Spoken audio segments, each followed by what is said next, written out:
Ni Jumanne ya tarehe 4 kutokea ndani ya jiji la Kigali, Rwanda. Leo hii ilikuwa ni siku nzuri kabisa kwenye mwendelezo wa maandalizi ya msimu mpya kwa wekundu wa Msimbazi Simba katika nchi hii ya Rwanda, wakiwa hapa Kigali. Mazoezi yaliendelea tena, lakini leo hii ilikuwa ni mechi maalum ya kirafiki ya kiufundi kwa ajili ya kuangalia baadhi ya vitu kwa kikosi hichi. Safari nilianza kutoka Nyarutarama, nikapita Kisimeni mpaka kufika Remera, nikikatisha wa moja kubwa zaidi hapa Rwanda, na nikafanikiwa kufika katika uwanja wa Ferwafa, uwanja wa shirikisho la soka la Rwanda hapa. Baada ya kufika, ilikuwa tayari wekundu wa Msimbazi Simba wameshatangulia na wapinzani wao El Merreikh tayari walikuwa wako hapo ndani ya Ferwafa. Sasa mechi ikachezwa na ikamalizika, lakini matokeo wenyewe Simba wameyatoa, lakini pia na mimi kupitia platform zangu nilijaribu pia kutoa matokeo na nilijaribu pia kutoa maelezo ya matukio mbalimbali ambayo yalikuwa yakiendelea pale, lakini wenyewe Simba pia kupitia mitandao yao ya kijamii walikuwa waki-update na kutoa taarifa kamili ya mchezo huo wa kirafiki dhidi ya El Merreikh. Sasa hapa nilipo kwa sasa ni uwanja wa Kigali Pele ambao unapatikana maeneo ya Nyamirambo huku, ikiwa nyuma yangu ni eneo la VIP. Yes, sasa mimi niko upande wa nyuma wa uwanja huu, ikiwa leo hii kuna michezo miwili ya nusu finali michuano ya Sekafa Kagame Cup. Rayon Sport wanatupa karata yao leo hii dhidi ya Jamus kutoka Sudan Kusini, lakini Al Hilali ya Sudan wanatupa karata yao dhidi ya Gor Mahia kutoka Kenya. Leo hii kazi ipo hapa, lakini kubwa zaidi katika session hii ni kugusia baadhi ya mambo ambayo nimeona katika uwanja wa mchezo wa kirafiki wa Simba na El Merreikh huu ambao umepigwa leo hii. Sasa kikubwa kutokea katika mchezo ni Simba kwanza kupata ushindi. Simba imeua magoli 2-0 na kwa kuwapitisha tu kwenye kikosi ambacho kilianza kwa upande wa El Merreikh, kwa upande wa Simba kumradhi, alianza langoni Mahamadou Tanja Kasali golikipa. Yes, na fullback ya kulia alianza Nathaniel Chilambo, fullback ya kushoto Nixon Kibabage. Katika eneo la center backs wawili wakati ni Ismail Olivier Toure pamoja na Rushen Derek, ile ilikuwa safu ya ulinzi. Lakini safu ya kiungo wamecheza na double pivot, viungo wawili yes, mbele ya defenders hao kwa maana ya Yusuf Kagoma pamoja na Ibrahim Jabbar. Katika viungo watatu wa ushambuliaji, anayetokea upande wa kulia alikuwa ni Libase Geye, anayetokea upande wa kushoto alikuwa ni Kheleso Mahwalwa. Yes, na aliyekuwa anasimama kama inside left yani nambari 10 ni Morris Abraham, na mshambuliaji wa mwisho ni Ibrahim Dumbia. Yes, hivyo ndivyo ambavyo Simba wali line up, lakini matokeo ya mchezo ni magoli 2-0 ambapo Simba alishinda, na magoli mawili hayo, goli la kwanza lilifungwa na Libase Geye kwa guu lake la kushoto, akipiga shuti la kutosha ndani ya box ya 18 kwa guu lake la kushoto, akiupokea mpira kutoka kwa Kheleso Mahwalwa ambaye na yeye alikuwa eneo la karibu tukuweza kufunga, lakini hakuweza kufunga. Akampa Libase Geye, eneo lake ilikuwa ni eneo la penalty arc, lile eneo la kupigia penalty pale alimwekea Libase Geye ambaye alikuwa kwenye mazingira mazuri zaidi na akaweza kufunga.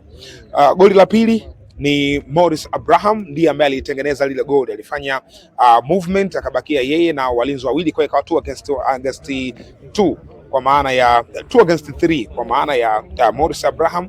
Pembeni yake upande wa kushoto alikuwa Kheleso Mahwalwa na upande wake wa kulia alikuwa Dumbia. Morris Abraham kazi kubwa aliyoifanya, alichagua kumpa Dumbia na Dumbia akafunga goli katika ule mchezo, ikawa goli la pili kwa Simba.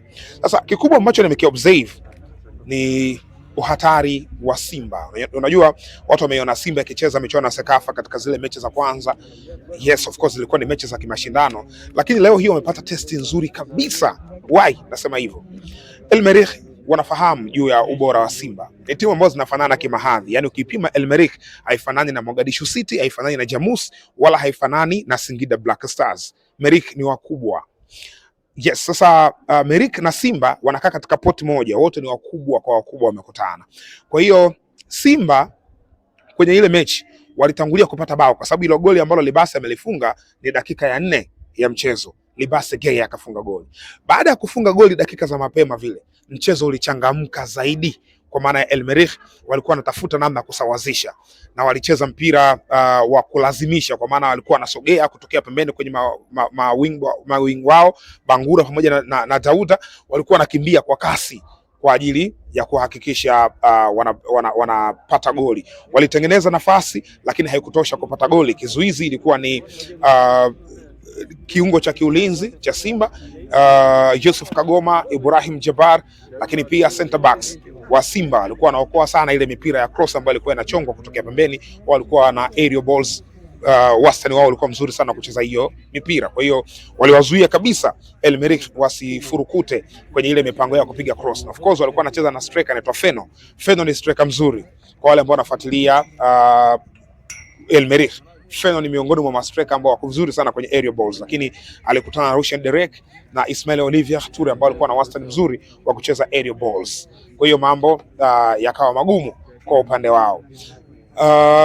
Mbali na hapo, kwenye mechi kitu kikubwa ambacho mimi nimekiobserve, kitu kikubwa ni namna ambavyo kocha Steve Barker alivyotengeneza Simba hatari kwenye maeneo mbalimbali. Kwenye eneo la defense, nikisema Merreikh usifikiri ni walichezesha kikosi cha pili kwanza. Merreikh unajua Simba alifanya rotation sana. Merreikh walicheza na kikosi chao kwenye vipindi viwili, yani dakika 60, sababu mechi imechezwa vipindi vitatu. Dakika 60 wamecheza na kikosi chao cha kwanza. Feno yuko uwanjani, Dauda yuko uwanjani, Bengura yuko uwanjani, Nicolas ule Madagascar yuko uwanjani, Mbemba yule beki yao yuko uwanjani, Obino Chisala fullback wao yuko uwanjani, ambaye alikuwa anacheza kama kiungo zamani, sasa wameleta kama fullback. Kwa hiyo Merreikh is almost walikuwa kwenye first squad yao. Sasa Simba, kitu ambacho nimekiona licha ya ubora huo wa Merreikh, Simba baada ya kupata goli, Merreikh walikuwa wana push kwa nguvu. Ungeweza kufikiria kwamba hapa Merreikh sasa hivi watapata goli, lakini mnyama akazuia, akuruhusu nyavu zake kutikiswa. Alikuwa strong kweli kweli, walikuwa na recover kwa namba, wanazuia kweli kweli. Kwa hiyo eneo kwanza ni eneo la defensive line, wako vizuri sana. Eneo la pili ni midfield bwana, kuongezeka kwa yani partnership ile ya Yusuf Kagoma na Ibrahim Jabbar bwana. Simba wana bonge la kiungo katika hayo maeneo, bonge moja la kiungo kwenye hayo maeneo, yani ile double pivot yao. Juu yao alicheza Morris Abraham, of course Clatous Chama ndio eneo ambalo wanacheza, lakini Chama hakucheza kabisa leo. Kule juu kwenye eneo la kushambulia, nimezungumzia magoli mawili ambayo yamefungwa. Goli la kwanza kafunga Libase Gay. Keleso Makhwalwa alikuwa na nafasi asilimia kama 60 ya kufunga, hakufunga. Hiyo ndani ya box, yani Keleso kampa pasi Libase ndani ya box wakiwa kwenye utulivu. Libase akamalizia akafunga. Maana yake nini? Maana yake Keleso alikuwa na option ya kufunga, Libase alikuwa na option ya kufunga. Ukiona timu ina score kwenye utulivu na still kulikuwa kuna opportunity ya huyu aliye assist ku score, hiyo ni hatari. Hilo goli la kwanza. Goli la pili ndo hatari zaidi. Goli kafunga Ibrahim Dumbia, Morris Abraham, Keleso Makhwalwa yuko pembeni yake, upande wake wa kushoto, upande wake wa kulia yuko Ibrahim Dumbia, mbele yake kuna defenders wawili. Ukiangalia hapo, manake opportunities ziko 3 za kuscore. Morris Abraham angeamua kushuti mwenyewe, alikuwa na opportunity ya kuscore. Angeamua kupeleka upande wa kushoto kwa Keleso Makhwalwa, alikuwa na opportunity ya kuscore. Angepeleka upande wake wa kulia kwa Ibrahim Dumbia, ndiko ambako amepeleka, alikuwa na opportunity ya kuscore. Kwa hiyo walikuwa na opportunities nyingi za kuscore Simba katika magoli yao yote mawili, opportunity zaidi ya moja. Hiyo ni hatari, hiyo ni hatari ukiona timu inatengeneza chances za namna hiyo. So kwa muda huu naomba tuishie hapo, kwa maana ya kile ambacho tumekiona. Nimejaribu kugusia hapa baadhi ya maeneo, lakini kuna session nyingine tutakuwa tukipitisha mchezaji mmoja mmoja.